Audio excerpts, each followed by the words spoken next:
Hello दोस्तों, आज हम इस लेक्चर में डिस्कस करने वाले हैं electric field of dipole at axial point. Axial point का मतलब क्या है? यहाँ पर हमारा एक डाइपोल है, यहाँ पर माइनस क्यू से प्लस क्यू, इसको हमने डाइपोल बोल दिया। Two equal and opposite charges separated by a distance 2a। इसकी एक्सिस पर, चाहे तो यहाँ पर चाहे इस तरफ, कहीं भी इसकी एक्सिस पर किसी पॉइंट पर अगर हमें इलेक्ट्रिक फील्ड कैलकुलेट करनी है तो वो कहलाती है हमारी इलेक्ट्रिक फील्ड और डाइपोल एट एक्सियल पॉइंट।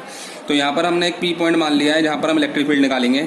तो दोस्तों ये माइनस क्यू चार्ज है, ये प्लस का क्यू चार्ज है, इन दोनों के बीच का डिस्टेंस हो गया 2a। यहाँ पर एक पॉइंट हमने पी ले लिया जिस पर हमें इसकी इलेक्ट्रिक फील्ड निकालनी है। ये जो पी पॉइंट है यहाँ पर एक टेस्ट चार्ज रखा हुआ है, ठीक है। इस पॉइंट पर अगर हम इलेक्ट्रिक फील्ड की डायरेक्शन देखें तो ई माइनस क्यू जो है वो नेगेटिव की तरफ डायरेक्शन है, ई प्लस क्यू जो है वो पॉजिटिव चार्ज की इलेक्ट्रिक फील्ड की डायरेक्शन है, क्योंकि नेगेटिव में जाती है इलेक्ट्रिक फील्ड, पॉजिटिव से बाहर आती है इलेक्ट्रिक फील्ड जो होती है हमारी।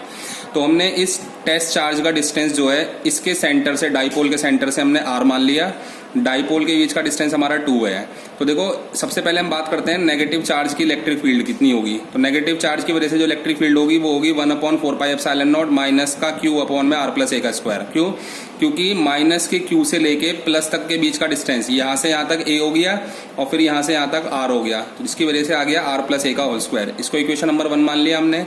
प्लस क्यू की वजह से जो इलेक्ट्रिक फील्ड होगी हमारी टोटल वो होगी 1/4πε0 प्लस का क्यू अपॉन में r माइनस a का होल स्क्वायर। क्योंकि प्लस के क्यू से लेके इस पॉइंट तक का डिस्टेंस ये हमारा a है, यहाँ से यहाँ तक r है, तो r में से a माइनस करेंगे तो ये वाला डिस्टेंस हमारे पास आ जाएगा। तो इसलिए इसको ले लिया हमने r माइनस a का होल स्क्वायर। तो according to principle of superposition जो नेट इलेक्ट्रिक फील्ड होगी वो दोनों चार्ज की इलेक्ट्रिक फील्ड के सम के बराबर होगी। तो इस इलेक्ट्रिक फील्ड की जितनी इलेक्ट्रिक आई थी वो हमने यहाँ पुट कर दी, इस वाले चार्ज की वजह से जो इलेक्ट्रिक फील्ड आई थी वो यहाँ पुट कर दी हमने।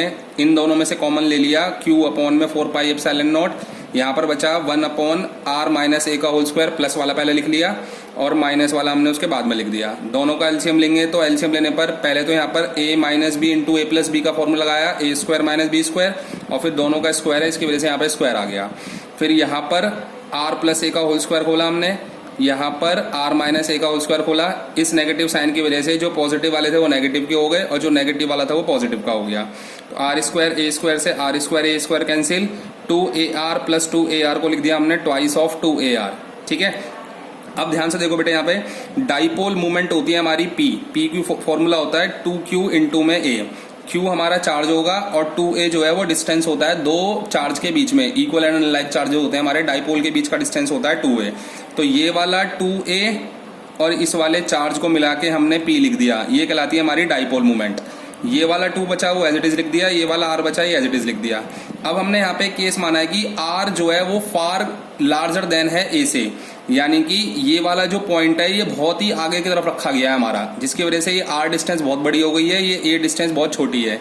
तो जिसकी वजह से हम जो a स्क्वायर होगा ये और छोटा हो जाएगा, तो हमने इसको नेग्लेक्ट कर दिया। तो ये वाला a स्क्वायर जब नेग्लेक्ट हुआ तो यहाँ पे बचा r की पावर 4, तो ये r की पावर 4 आ गया यहाँ पर। ऊपर एक r है, इस वाले r से एक r की पावर कैंसिल होगी, तो यहाँ पर बचेगा 1/4πε0 2p अपॉन में r क्यूब। तो इस फॉर्मूले को देख के हमें पता चला कि जो डाइपोल की इलेक्ट्रिक फील्ड होती है वो डिस्टेंस के क्यूब के इनवर्सली प्रोपोर्शनल होती है, ठीक है। तो ये था हमारा इलेक्ट्रिक फील्ड ऑफ डाइपोल। एक चीज और ध्यान रखना है, यहाँ पर डाइपोल में जो इलेक्ट्रिक फील्ड की डायरेक्शन होती है वो हमेशा नेगेटिव टू पॉजिटिव होती है, हमेशा ध्यान रखना है ये बात को, ठीक है। डाइपोल के अंदर इलेक्ट्रिक फील्ड की जो डायरेक्शन होती है वो हमेशा नेगेटिव टू पॉजिटिव होती है, और डाइपोल के बाहर जो इलेक्ट्रिक फील्ड की डायरेक्शन होती है वो हमेशा पॉजिटिव टू नेगेटिव। ये तो ऑलरेडी हम डिस्कस कर चुके हैं कि प्लस चार्ज से इलेक्ट्रिक फील्ड निकलेगी और माइनस चार्ज में जाएगी, लेकिन अगर हम डाइपोल के अंदर की बात करें तो वो नेगेटिव टू पॉजिटिव रहेगी, ये हमेशा ध्यान रखना है इस बात का। अगली क्लास में हम पढ़ेंगे electric field of dipole at equatorial point. Okay दोस्तों।